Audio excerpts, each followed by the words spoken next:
Okay, so for the modified side plank, we're going to get into position on your side. We want the elbow to be directly underneath the shoulder. And we're going to have our knees bent. That's the modification. So I want to have my head, shoulders, hips, and knees all aligned with one another. So typically I'll see people put their knees too far forward and they'll be in a pike position with the hips, but we want those hips to be through so that they're in line with the knees and the shoulders and head.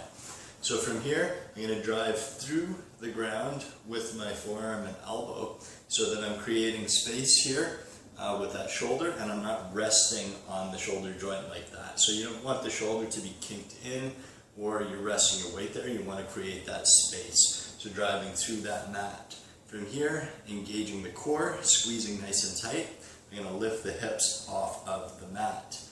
And we want to have a slight tilt forward with the body so that we're getting a little bit more into those oblique muscles. So we don't want the hips to be rolling back here. So if you're piked with the hips, you're going to get rollback. To make this movement a little bit harder, you're going to notice that my feet are also floating off the floor, so I'm not resting them there.